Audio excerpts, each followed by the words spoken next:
इस टैंक को देखो, एक ऑस्कार जैसे बड़े मछलियों को एक छोटे टैंक में रखा है। वो इस जेल से भागना चाहती है लेकिन नहीं कर पा रही है। जिसने ऑस्कार को इस छोटी से टैंक में रखा है वो गलती से रखा है क्या? नहीं, इसके बगल में एक बड़े एक्वेरियम आप देख सकते हैं, लेकिन उस एक्वेरियम के अंदर और भी मछलियां हैं। उस मछली के साथ ऑस्कार रह नहीं पा रही है। ऑस्कार की एक पैर है, वो आपस में भी लड़ते हैं और दूसरों को भी मार देते हैं। इसलिए वो भाई मजबूरी से इसको एक अलग से टैंक में रखा है और इसकी दूसरा जोड़े को एक छोटी सी बाउल में रखा है। ये ऑस्कार इतने एग्रेसिव हो गया, ये दोनों आपस में मरते हैं और दूसरों को भी मार देते हैं।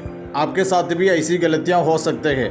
आपने इसके बारे में कुछ भी नहीं सोचा था कि वो मछली कितनी बढ़ जाएगी और इसकी आदत क्या होगा।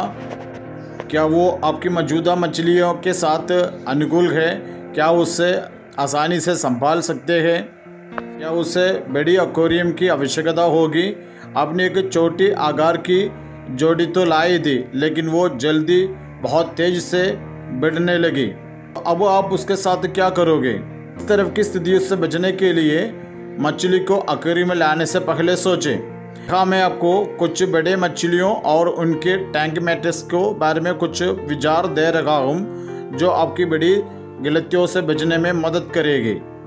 जब आप एक एक्वेरियम टैंक में विभिन्न प्रकार की मछलियों को रखेंगे तो सही टैंक मैट्स को चुनना बहुत अनिवार्य है, अन्यथा वो आपस में लड़ेगी और एक दूसरे को नुकसान पहुंचा सकते हैं और मार भी सकते हैं। सबसे पहले ऑस्कर मछली के बारे में हम जानेंगे। ऑस्कर मछली मीठे पानी के होते हैं जो अपने बड़े आकार और कुत्ते जैसे व्यक्तित्व के लिए जानी जाती है। ये शिकार करने वाली मछलियां हैं और अपने बड़े मुंह में फिट होने वाले छोटे मछलियों या जीवों को निगल सकती है।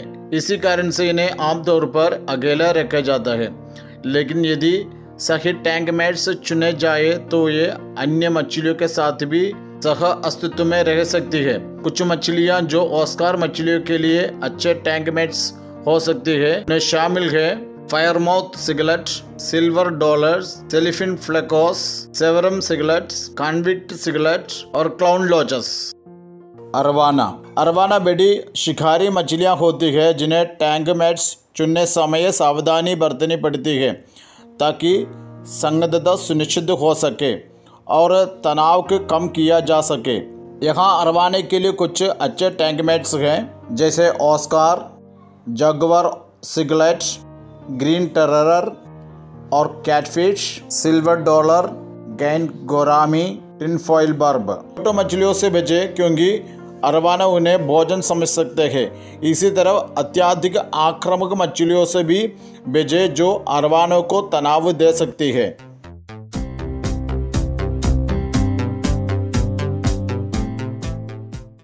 अफ्रीकन सिगलेट नर 3 फीट और मादा 2.5 फीट तक की लंबाई तक पहुंच सकते हैं, जिससे ये संभव है सबसे बड़ी जीवित सिगलेट प्रजाति बनती है। इनके tank mates pictus catfish, suckermouth catfish, cuckoo catfish, anomalochromis, clown loach, गैन danio, red tailed black shark. इस प्रकार ये सब इसके साथ आराम से रह जाते हैं। डिस्कस एक्वेरियम में डिस्कस मछलियाँ 10 साल तक जीवित रहती है, लेकिन 15 साल तक जीवित रह सकती है और 8 इंच तक बढ़ भी सकती है। अन्य एक्वेरियम मछलियों की तरफ वो लगभग कुछ भी खा लेगी जो उनके मुंह में फिट हो जाए।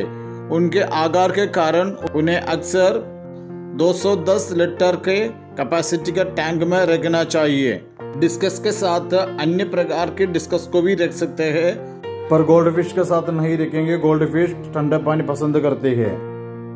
Snake head fish, snake head में लंबी सांप जैसे आकृति होते हैं और इनमें लाल और काले धारियों का विशिष्ट पैटर्न होते हैं। ये मछलियां 3 फीट तक लंबी हो सकती है, इसलिए इन्हें बड़ी एक्वेरियम के लिए उपयुक्त माना जाता है। टैंक मैट्स, दुख की बात यह है कि चन्ना के लिए कोई टैंक मैट्स वैकल्पिक नहीं है। गौरामी लोकप्रिय उष्णकटिबंधीय मछलियां होती है जो अपने चमकदार रंगों और अनूठे व्यक्तिगत के लिए जानी जाती है। गौरामी शांतपूर्ण होती है, लेकिन प्रजनन के दौरान वो क्षेत्रीय या आक्रामक हो सकती है। उन्हें अन्य समान आकार की शांतिपूर्ण मछली प्रजातियों के साथ रखा जा सकता है। सिल्वर शार्क को लंबे टैंक की ज़रूरत होती है और इसका आकार मछली के उम्र पर निर्भर करता है। 200 लीटर के टैंक एक छोटे सिल्वर शार्क के समूह के लिए पर्याप्त है, लेकिन बड़े सिल्वर शार्क के लिए कम से कम 500 लीटर का एक एक्वेरियम अनुशासित है।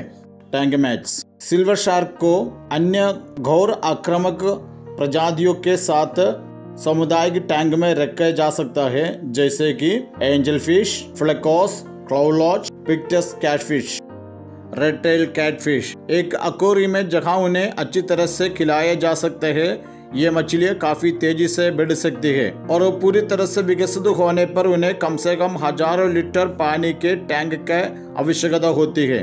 अधिक खिलाने से इस प्रजाति के मृत्यु का एक सामान्य कारण होता है। ये मछली जीवित और मृत मछलियों और अन्य मांस पर भारी मात्रा में निर्भर करती है। इसका मतलब है कि यदि आप रेड टेल कैटफिश के लिए टैंक मैच चुनने की कोशिश कर रहे हैं तो मुख्य कारक जो आपको विचार करना चाहिए वो है आकार। यदि ये टैंक मैच आपका रेड टेल से छोटा है तो ये उपयुक्त नहीं है।